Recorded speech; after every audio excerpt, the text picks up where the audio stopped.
Ele fala, ele vem cá, sente-se comigo, abunde-se aqui, porque hoje também é dia de treinamento da seleção brasileira, o último antes da estreia amanhã contra a Sérvia, aliás, estreia dificílima, e hoje tem coletiva do nosso capitão e do nosso treinador. Gente grande falando, Aline, bom dia. Bom dia, Megali, Sheila, Carla, todo mundo que está acompanhando a gente. É isso, ontem ficou definido, né, que o Thiago Silva vai ser o capitão da seleção brasileira nessa estreia contra a Sérvia. A gente não sabe se vai ser o capitão na Copa inteira, porque em 2018, por exemplo, o Tite fez um rodízio, né, de capitães, o Casemiro também foi, o Neymar. Nesta Copa a gente colocava até o Marquinhos como uma opção de capitão. Pelo menos para o primeiro jogo é o Thiago Silva. Ele foi capitão do Brasil na Copa do Mundo de 2014, no Brasil. E em 2018, nesse revezamento, ele vai para a quarta competição desse tipo. Em 2010 foi reserva e nas outras titular. Então é isso. 13h30 da tarde daqui pra gente. 9h30 da manhã, essa entrevista coletiva, então, do Tite primeiro. E aí, na sequência, vem o Thiago Silva. Mais ou menos, Megali, 15 minutinhos cada um de entrevista. Então é tudo muito cronometrado, porque é aquela entrevista padrão FIFA, realmente, do pré-jogo. E isso acontece aqui onde nós estamos, no centro de mídia. Depois, às 6 da noite, o treinamento da seleção brasileira, o último antes da estreia, não será aberto, só 15 minutinhos que a gente vai poder acompanhar. Então é aquele aquecimento, aquela roda de bobinho. E quando efetivamente o Tite for preparar a equipe taticamente, nós teremos que deixar o Gran Hamad Stadium, que é onde a seleção brasileira faz a preparação. Fique mais um pouquinho com a gente aqui, Aline. Fico. 5 minutos de jogo, quase 6, 0-0 Marrocos e Croácia. Agora há pouco, gente, eu encontrei a torcida da Croácia. Fui lá ver a reunião dos caras, os caras vieram em comboio, né, no metrô, até aqui. Esse é um duelo que pode não ser muito interessante dentro de campo, embora envolva a atual vice-campeã mundial, mas é uma boa disputa nas arquibancadas, porque o Marrocos é logo ali, né? Fica no norte da África, é um voo muito rápido até o Catar. Então tem muita torcida do Marrocos, e inclusive tem muito marroquino que mora aqui em Doha e nas adjacências. Então a arquibancada está lotada de marroquinos. E a Croácia é um dos países europeus mais empolgados com essa Copa do Mundo, até porque conta com os craques da última jornada em 2018. Trouxe uma grande torcida que inclusive se reuniu com uma bandeirona, gente, que é uma coisa impressionante. Eu filmei para mostrar para vocês. Ela deve ter coisa de 100 metros, 150 metros de comprimento. Eu nem consegui pegar ela inteirinha, mesmo subindo num banco ali para conseguir filmar. E eu tô olhando para as arquibancadas, o Coutinho vai poder me ajudar, porque ele tá nas arquibancadas do estádio, e eu não tô vendo essa bandeirona, porque acho que nem pode você desenrolar um negócio desse tamanho aí no estádio de Copa do Mundo. Vamos chorar então o nosso André Coutinho, a pauta dele hoje. Olha que entrega. Olha como o Coutinho se dedica olha lá a bandeira, ao menino jornalismo, Aline. Olha, impressionante. O Coutinho é maravilhoso. Merece um troféu. Olha o esforço que ele vai fazer. Ele vai assistir 4 jogos hoje. Ele vai fazer aquele tour, né? Pra ver se realmente é possível. Muito legal, isso é legal. A gente vai fazer 4 jogos por dia, porque os estádios são próximos e é possível você sair de um jogo, chegar em outro, sem muita dificuldade, porque dá pra chegar em todos, praticamente, de metrô. Então, o Coutinho, um abnegado, o nosso repórter Gonzo, foi lá e falou, deixa comigo, eu vou fazer esse super esforço de assistir jogo da Alemanha, da Bélgica, da Espanha, em nome do menino jornalismo. Coutinho, como é que tá o jogo aí? E cadê a bandeirona da Croácia? Bom dia. Tudo bem, Megali? Bom dia a você, a todos aí no Brasil. Sente só o clima da torcida do Marrocos. É de arrepiar, rapaz. O estádio inteirinho vermelho. Estádio Al Bayt inteirinho vermelho. Torcedores do Marrocos, assim, 95% do estádio formado por torcedores do Marrocos. Bom, a bandeira não está aqui dentro. Definitivamente não está aqui dentro. A torcida da Croácia em pequeno número, né? Menos de 5% do estádio. Aqui bem embaixo de onde eu estou falando, eu estou atrás do gol de onde o Marrocos está atacando. E agora a Croácia pegou a bola. Por enquanto, 8 minutos de jogo, 0-0 Marrocos e Croácia.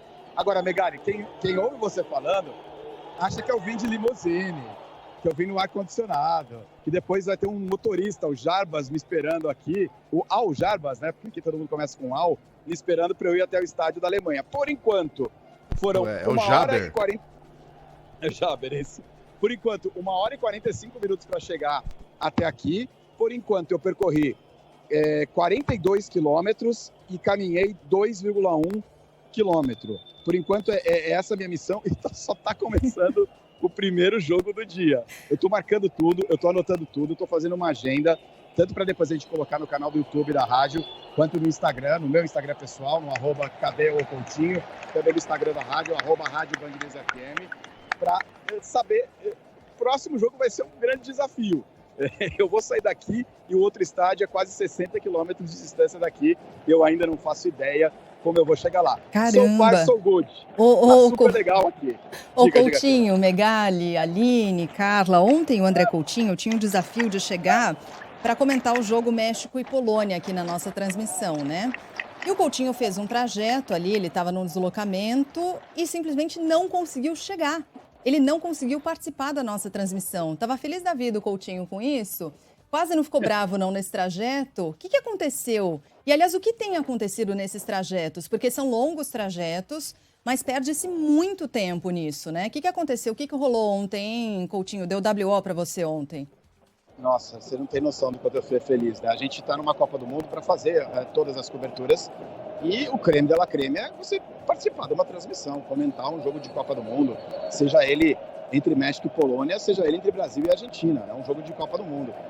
E eu saí com 2 horas de antecedência para poder chegar com calma de onde a gente mora, peguei um ônibus direto, um shuttle da FIFA, e a hora que estava chegando no estádio, faltando mais ou menos 1 hora para começar a partida, tranquilo, tinha ali mais 1 quilômetro de trajeto, o ônibus simplesmente foi parado pela polícia e não pôde prosseguir. A polícia fez um bloqueio e o motorista indiano, acho que estava com medo da polícia local, ele não quis discutir e prosseguiu. Aí nós entramos num trânsito, ele entrou num outro bloqueio, ele falando o tempo todo no celular com alguém, que devia ser o chefe dele.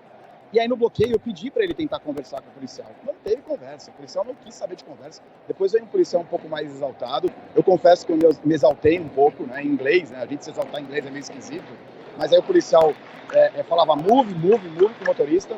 O motorista ficou falando calma, senhor, calma, senhor. Enfim, resumo da ópera. Eu cheguei com 20 minutos do primeiro tempo e a gente teve que fazer uma substituição do comentarista, o Fábio França, teve de comentar a partida do México. Foi bastante desorganizada a minha chegada para o IBC e simplesmente perdi de comentar. A nossa equipe teve que se desdobrar. Aliás, obrigado para todos que se desdobraram para fazer o jogo acontecer. A gente sempre faz o jogo acontecer. Pro Fábio foi tranquilo, né? Pegar os nomes dos jogadores da Polônia, né, em cima da hora. Imagina. Deixa eu perguntar, Fábio, como é que é? Você saber que vai comentar um jogo 10 minutos antes. Por causa do Coutinho ontem, né? Foi complicado. Eu não estava ouvindo agora por causa do Coutinho falar, mas realmente a organização falhou. Por causa do Coutinho é ótimo, né? É o chefe que tá falando. Tá bem, Coutinho, tá com cartaz. Legal. Primeiro o cara não deixa entrar na praia porque a praia é de família. Você vê que o cara tem bom olho, né? O sujeito lá da praia. Agora o chefe fala que é por causa do Coutinho. Não, então, mas foi por causa do Coutinho. Fazer o quê? Não tem muita culpa, mas foi por causa dele. E a organização falhou, né? Ontem foi terrível isso, né? O Coutinho ficou preso 2 horas dentro do shuttle. Não só ele, né? Não, esse aqui tá funcionando, né? Tá. Tava só ele dentro do shuttle oficial da FIFA. Só ele dentro do shuttle oficial da FIFA, motorista, claro.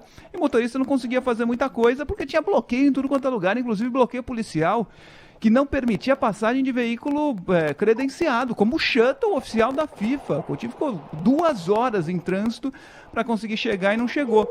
E aí, 10 minutos antes, eu falei, Coutinho, vem na boa, tranquilo, acalme-se, porque o Coutinho por pouco não foi preso aqui no Catar, a gente não sabia o que poderia acontecer, né? Ainda bem, acalme-se, chegue com tranquilidade, coma alguma coisa, eu tô aqui e comento o jogo. Era só jogo da Polônia, só isso. Só isso. Pra falar o nome dos caras foi tranquilinho. Só o Lewandowski que jogou. Só o Lewandowski. Porque tem o do STF, né? Senão até ele. Exatamente. Foi só o Lewandowski. Mas foi tranquilo, foi boa. A transmissão foi legal. Agora, valeu, Coutinho. Obrigado. Vejam que coincidência. Esse atraso acontece exatamente no dia em que sai a autorização para o nosso repórter André Coutinho comprar bebida alcoólica aqui no Catar. Pode ser uma coincidência? Pode ser. Mas as duas coisas aconteceram no mesmo dia, né? Isso é um fato. Agora, ô Coutinho, como é que é a regra dessa bagaça aí? Como é que é a regra dessa bagaça aí? Porque do terceiro pro quarto jogo, se você ficar até o final, você não vai conseguir. Os estádios ficam em 2 pontas diferentes da cidade, é o maior trajeto de metrô que você pode fazer.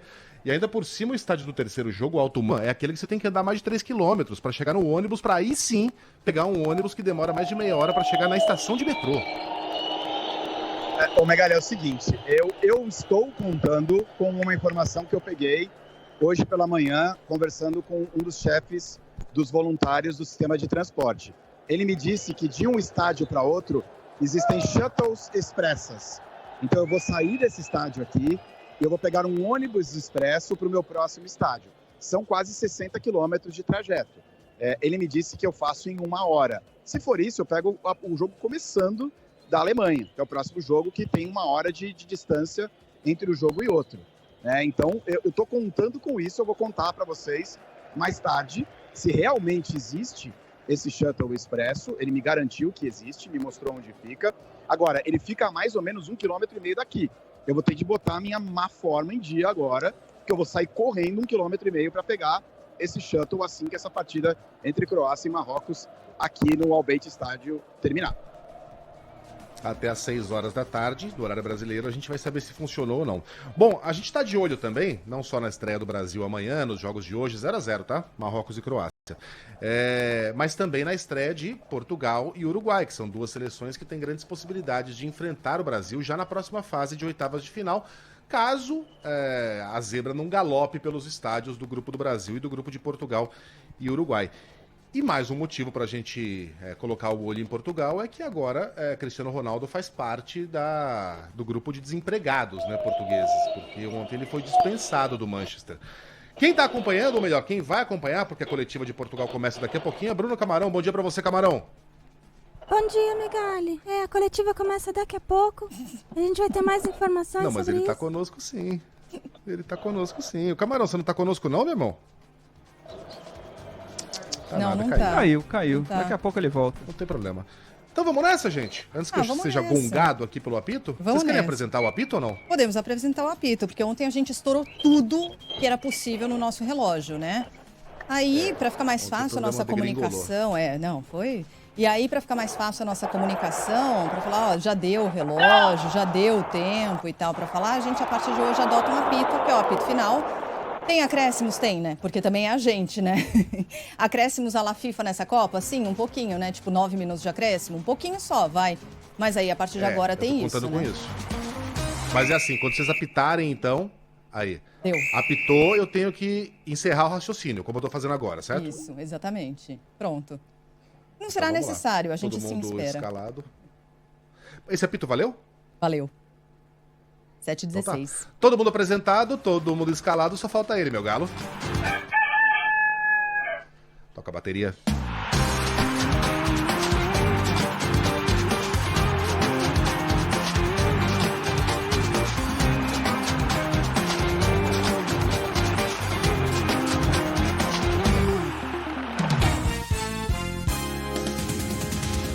Vamos mudar aqui um tiquinho o tom do noticiário, porque o velório do cantor e compositor tremendão, né? A gente falou tanto sobre isso ontem, o Erasmo Carlos. Uma despedida triste. A gente ouviu tanta gente aqui fazendo as suas homenagens, né? Enfim, o velório será fechado aos familiares, aos amigos mais próximos também. Família dele pedindo que as pessoas homenageiem o artista ouvindo as músicas dele. Tremendão morreu ontem aos 81 anos de idade. Havia sido internado no Hospital Barra d'Or, na Barra da Tijuca, no Rio de Janeiro, no último dia 2, com uma inflamação na pele. O rei Roberto Carlos foi um dos que lamentaram a morte. E nesse caso aqui, né, uma homenagem especial, uma fala especial. O melhor amigo dele fez uma mensagem, enviou uma mensagem aqui. Vamos reproduzir essa mensagem. Minha dor é muito grande. Nem sei como dizer tudo que eu penso desse meu amigo querido, meu grande irmão, meu ídolo, por tudo, pela sua lealdade, sua inteligência, sua bondade, por tudo que eu conheço dele. Um ser humano maravilhoso, esse meu irmão. É um privilégio para mim ter um amigo, um irmão assim, por todos esses anos. Difícil encontrar palavras para falar desse cara, o meu amigo Erasmo Carlos. Ele viverá sempre no meu coração. Que nosso Deus de bondade proteja e o abençoe sempre. Amém, amém. A cantora Vanderleia, ícone da Jovem Guarda, usou as redes sociais também para se despedir do amigo Erasmo Carlos. Erasmo, tá difícil. Tá difícil. Fico querendo te enviar uma mensagem, mas a tristeza no coração é muito grande. Aqui só agradecimento por essa pessoa linda, linda que me acompanhou durante toda a minha trajetória de vida, desde o iniciozinho de carreira. Com muitas alegrias, com muitas histórias para contar. Antes de Jovem Guarda, depois, nas coxias, as histórias das viagens, dos filmes. Participamos de muita coisa linda, né, Erasmo? Que Deus te abençoe, amigo querido. Que os anjos de luz te recebam. Que a sua luz brilhe tanto no céu quanto brilhou aqui na terra. Que continuará brilhando com esse legado lindo que você nos deixa. Obrigada, amigo. Descanse em paz. Foram muitas, têm sido e justíssimas as homenagens a Erasmo Carlos. Diversos artistas, autoridades lamentando a morte do Tremendão. O presidente eleito Lula destacou que Tremendão foi um cantor e compositor de muito talento e que deixa saudades. Revelado agora na Casa da América, em Madrid, na Espanha, o cantor e compositor Pablo Milanés. O artista cubano, voz marcante da América Latina, morreu ontem aos 79 anos, na capital espanhola. Pablo Milanés estava internado desde o dia 12 de novembro por infecções recorrentes, de acordo com a assessoria do cantor. Amigo de longa data de Chico Buarque e Milton Nascimento, Milanés tinha como um dos grandes sucessos a canção Yolanda. A diretoria colegiada da Anvisa determina a volta do uso obrigatório de máscaras nos aeroportos. Desculpa. Diga lá. Perdão, Sheila, desculpa. Eu estava sem as manchetes aqui, então eu não sabia que hora ia acabar o bloco do Erasmo. Que bonito o depoimento do Roberto Carlos. Lindo, né? Né? Que bonito. Com tantos defeitos, né, que o Roberto tem na sua vida, com tantas polêmicas. A gente não precisa entrar nelas agora, não é hora para isso. Mas o Roberto jamais deixou de incluir o amigo nos seus créditos, né? Suas músicas. Se você pegar um disco do ano passado do Roberto Carlos, tá lá no crédito da música Roberto e Erasmo. Por mais que os dois não compunham juntos, não compusessem juntos há décadas, né? Cada um é dono da própria carreira, mas o rei continuava acrescentando o nome do melhor amigo no crédito, numa dupla que se tornou uma espécie de Lennon e McCartney, né, da música brasileira. Eu puxei a palavra aqui para recomendar o livro Minha Fama de Mal. Eu tenho na minha estante, é um livraço, a biografia do Erasmo. Eu já o admirava, passei a admirá-lo ainda mais ao conhecer a sua história, né, do grande roqueiro, o único roqueiro mesmo da Jovem Guarda, né, roqueiro, espírito de roqueiro, foi assim até a morte. O livro é ótimo. Eu tentei, mas não consegui encontrar o nome do chamado ghostwriter, né? Que geralmente é o jornalista responsável pela pesquisa, que organiza, enfim, os dados históricos e muitas vezes escreve o texto, né, por meio de entrevistas, mas não consegui. Só encontrei aqui na autoria o próprio Erasmo, que me leva a crer que talvez o próprio tenha escrito o livro. Mas se o ouvinte tiver essa informação, eu agradeço. Mas é pouco importante. O importante é que a pessoa... O nosso ouvinte leia esse livro. É muito bom, e você vai passar a admirar e lamentar ainda mais a perda desse grande nome da música, que tenha ido em paz, o nosso Roberto Carlos. Aliás, nenhuma palavra do presidente a respeito, né? Eu falei Roberto, do Erasmo. Nenhuma palavra do presidente, que seria uma ótima oportunidade para quebrar o silêncio, né? Ele que também não se manifestou sobre a morte de João Gilberto, Aldir Blanc, Gal Costa, Moraes Moreira e nenhum dos grandes que nos deixaram nos últimos anos. Em compensação, lamentou pelo Twitter a morte do funkeiro MC Reaça. Vamos em frente com outros destaques de hoje. A diretoria colegiada da Anvisa determina a volta do uso obrigatório de máscaras nos aeroportos e dentro dos aviões. Então, meninos, a não ser que mude a coisa até lá, quando vocês retornarem ao Brasil, uso obrigatório, tá? Nas máscaras em aeroportos e dentro dos aviões. Medida aprovada ontem, entrando em vigor a partir da próxima sexta-feira. Os diretores da agência reguladora entenderam ser necessário, sim, o retorno dessa obrigatoriedade das máscaras diante do aumento no número de casos de Covid-19 nessas últimas semanas. Em nota, a Anvisa disse que vai continuar avaliando e acompanhando os dados epidemiológicos a fim de revisitar essas decisões. A farmacêutica Pfizer afirma que deve entregar nas próximas semanas ao Ministério da Saúde as chamadas vacinas ambivalentes contra a Covid-19. Ontem, a Anvisa aprovou por unanimidade o uso emergencial dos imunizantes que foram elaborados para oferecer uma proteção extra contra a variante Ômicron do coronavírus e as subvariantes. Conforme a agência reguladora, as vacinas de segunda geração poderão ser aplicadas como reforço nas pessoas acima de 12 anos.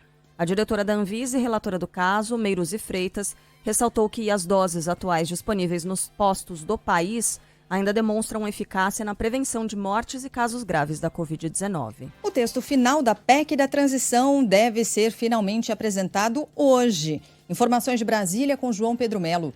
O governo de transição deve apresentar nesta quarta-feira o texto final da chamada PEC do Bolsa Família ao Congresso Nacional.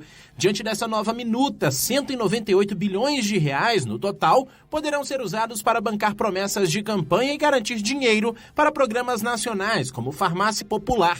Vale destacar que os parlamentares do Centrão já afirmaram que a promessa de Lula de colocar um bônus de R$ 150 para cada criança de 6 anos por família é inviável. O coordenador da transição, Aloísio Mercadante, destaca que, diante das reações do mercado, está sendo discutida a possibilidade de inclusão de um dispositivo para a revisão do teto de gastos. O que está sendo discutido é a possibilidade de reinserir um dispositivo de revisão do teto de gastos, por lei complementar. Então, isso aí será futuramente anunciado pelo coordenador do grupo de transição. Mais da transição, agora com Natália Pazzi. O presidente eleito Lula adia a viagem a Brasília porque ainda se recupera de um procedimento hospitalar realizado no último domingo. Ele retirou placas brancas na laringe. A vinda dele à capital federal estava prevista para a noite da última terça-feira, mas como ainda precisa poupar a voz, decidiu cancelar a viagem. Nesta quarta-feira, será feita uma reavaliação da situação vocal e só então será decidida a nova data para viajar. Nesta última terça, o vice-presidente eleito, Geraldo Alckmin, anunciou novos nomes que vão integrar os grupos técnicos da transição. De acordo com Alckmin, somente parlamentares federais, ou seja, senadores e deputados, foram indicados desta vez e vão trabalhar em diversas áreas, como desenvolvimento social, cidades e direitos humanos. O Partido Republicanos faz um aceno ao presidente eleito Lula e indica que pode compor a base parlamentar do futuro governo. Depois de uma reunião, a bancada da legenda, que hoje está com Jair Bolsonaro, aprovou por unanimidade a posição de independência na próxima legislatura. A sigla, no entanto, ponderou que não vai se negar ao diálogo e à colaboração. Em 2023, o Republicanos terá 41 deputados e 3 senadores, sendo 2 deles bastante alinhados ao bolsonarismo, o vice-presidente Hamilton Mourão e a ex-ministra Damares Alves. Para aprovar emendas à Constituição, o governo Lula vai precisar do apoio de, no mínimo, 308 deputados e 49 senadores. Novo corte no orçamento da União. Detalhes com Rafael Procópio. O Ministério da Economia decidiu por bloquear aproximadamente 5,7 bilhões de reais de gastos considerados não obrigatórios. A decisão divulgada no relatório bimestral de avaliação de receitas e despesas é necessária para se enquadrar na regra do teto de gastos, segundo o Ministério. Os 2 principais motivos para a readequação orçamentária são referentes ao pagamento de benefícios adicionais da Previdência Social, orçados em 2,3 bilhões de reais, e a suspensão da medida provisória que adiava para 2023 o repasse de 3,8 bilhões para auxílios a trabalhadores do setor cultural através da Lei Aldir Blanc. Esse é o 5º bloqueio anunciado neste ano, que ao todo vão ultrapassar os 15 bilhões de reais. Mesmo com os cortes em gastos não obrigatórios, despesas básicas como o pagamento dos serviços de água, luz e serviços terceirizados nos prédios públicos podem ser afetados. Na semana passada, a Polícia Federal suspendeu a emissão de novos passaportes por falta de verba para a compra de papel.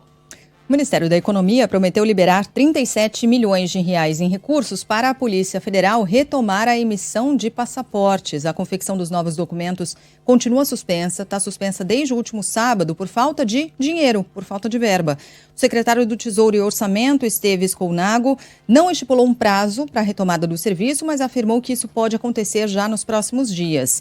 Colnago acrescentou que uma negociação está em curso no Congresso para a liberação desse valor aqui de 37 milhões de reais por meio de um projeto de lei complementar. A Polícia Federal segue emitindo normalmente somente aqueles passaportes de emergência, que envolvem, portanto, viagens de trabalho, viagens para tratamentos médicos, mas os outros passaportes, esses não, mesmo naqueles casos em que as pessoas pagaram a taxa para a confecção do passaporte. Mesmo assim, mesmo pagando, a confecção está suspensa. Falando em dinheiro e falando sobre o nosso dinheiro, sabe o dinheiro que os partidos usam para se manter em atividade, né? Para, enfim, pagar as próprias despesas?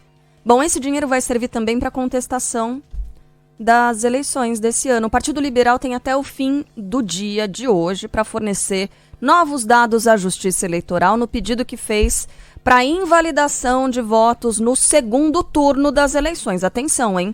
Não é que o primeiro turno está sob suspeita, já que todos os deputados se elegeram, né? É só o segundo turno, tá? O partido do presidente Jair Bolsonaro pediu a anulação dos votos depositados nas 279 mil urnas fabricadas antes de 2020 e utilizadas no pleito de outubro. Sem apresentar provas, o PL sustentou que essas urnas, que representam 59% do total, teriam tido um mau funcionamento. O presidente do PL, Valdemar Costa Neto, cobrou uma análise por parte do TSE da auditoria contratada pela Legenda. Esse relatório não expressa a opinião do Partido Liberal, mas é o resultado de estudos elaborados por especialistas graduados em uma das universidades mais respeitadas do mundo e que, no nosso entendimento, deve ser analisado pelos especialistas do TSE, de forma que seja assegurada e resguardada a integridade do processo eleitoral. Resguardada. Mas é isso. Como é que esses especialistas foram contratados? Com dinheiro. Que dinheiro? Dinheiro que é dado aos partidos. Dado por quem? É o dinheiro que a gente paga e acaba seguindo para esses partidos para fazer o quê? Contestar os nossos próprios votos. Em resposta, o presidente do Tribunal Superior Eleitoral, Alexandre de Moraes, condicionou a analisar o relatório se o PL apresentar informações que englobem o resultado do primeiro turno, né? Quando as mesmas urnas foram usadas. Mas muitos parlamentares do próprio partido foram eleitos nesse primeiro turno com as mesmas urnas, mas não, esses não têm que ser contestados. PL elegeu 8 senadores e 99 deputados federais, a maior bancada da próxima Câmara dos Deputados. Para o cientista político e colunista aqui da Band News FM, Fernando Schiller, Alexandre de Moraes agiu corretamente, sim. Cabe à Justiça Eleitoral, na minha visão, agir de maneira parcimoniosa, de maneira, o famoso low profile, dar uma resposta técnica, serena a essa questão e encerrar o assunto, né, ou tomar uma decisão sobre esse assunto. Né. O ministro Alexandre de Moraes, ele optou por fazer uma, digamos assim, uma contraposição muito rápida. A minha impressão é que, no mérito, ele está correto. É de um ridículo tão abissal, mas como diz o nosso colega o Andreasa, tem método, e tem método. Em primeiro, alguém fez uma comparação ótima, eu gostaria de dar o crédito, mas eu não me lembro quem foi, no Twitter. É como se a Argentina fosse a FIFA e, argumentando que o VAR estava desregulado, sem nenhuma prova, pedisse a anulação do jogo de ontem, mas só o segundo tempo. O primeiro tempo valeu. Aí o jogo vai terminar 1-0 Argentina, embora o VAR tenha sido o mesmo nos dois tempos. É claro que o PL... Bom, e outra, para começar, né? De começo, essa nota já nasce poluída porque ela é entregue ao Brasil pelas mãos de Valdemar da Costa Neto, que é um dos poucos que conseguiu a proeza de estar envolvido em todos os escândalos de corrupção nas últimas 2 décadas. É nesse momento um condenado, né? Ele ainda não cumpriu sua obrigação com a justiça. Então, só por isso, a gente deveria fazer que nem uma centopeia, né? Colocar 50 pés atrás, e não um só. O texto é ridículo, ele contesta a possibilidade de as urnas, desse grupo de urnas, serem auditadas, sendo que isso não é verdade, assim como qualquer uma das urnas, ela pode ser auditada, pode ter os seus votos contados e conferidos, mas o propósito pelo qual esse documento foi lançado já foi cumprido. De causar barulho nas mídias sociais, de ser espalhado pelo profundo Zap, de manter a tropa em frente aos quartéis mobilizadas, de manter partes do Brasil sob constante estado de desconfiança a respeito do nosso sistema eleitoral e das nossas instituições e de ir corroendo aos poucos o nosso tecido democrático, a nossa república como um todo. Né? Unhada a unhada, até que os pilares desabam. É assim que as democracias morrem, pouco a pouco. Vocês estão lembrados da história das veiculações dos programas de Bolsonaro em rádio? Aquilo também teve esse papel. Durou 3 dias. O próprio Weingarten pediu desculpas. Não, veja bem, eu não queria que houvesse tanto... por muito barulho por nada. Mas é o suficiente para manter esse constante estado de desconfiança. O bolsonarismo não existe sem essa manipulação de seus seguidores no sentido de colocar em constante estado de desconfiança o sistema eleitoral e as instituições brasileiras como um todo. O STF é aquilo que eles chamam de establishment. Embora sejam o puro establishment, estejam há 2 anos sentados no colo do Centrão, já há 4 anos. Tudo isso tem método. Esse documento já cumpriu a função a que ele se destinava. O presidente do TSE, Alexandre de Moraes, vai se reunir hoje em Brasília com os comandantes gerais das polícias militares. De acordo com o TSE, o objetivo é fazer um balanço da atuação das forças de segurança durante as eleições e discutir os protocolos para os próximos pleitos. A iniciativa de Moraes ocorre em um momento de críticas à polarização da Polícia Rodoviária Federal. Em reação ao encontro, que não é o primeiro, o vice-presidente e senador eleito Hamilton Mourão diz que vai encomendar um estudo à assessoria jurídica para tentar barrar o contato do ministro do TSE com os comandantes. Hamilton Mourão chamou o fato de estado de exceção, afirmando que as PMs não podem atuar como força auxiliar da Justiça Eleitoral.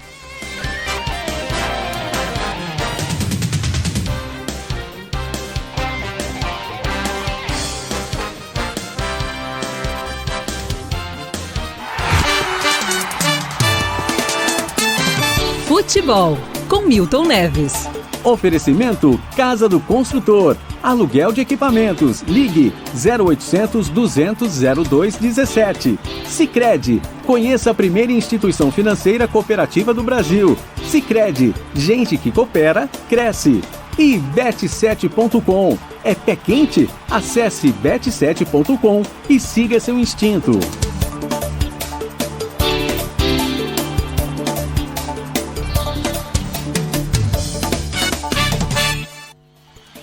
Aqui, 37 minutos do primeiro tempo, Marrocos 0, Croácia 0. Fala, Milton, bom dia. Luiz Megali, Carla Bigato, Sheila Magalhães, muito bom dia para vocês em mais um dia de super jogos na Band News FM.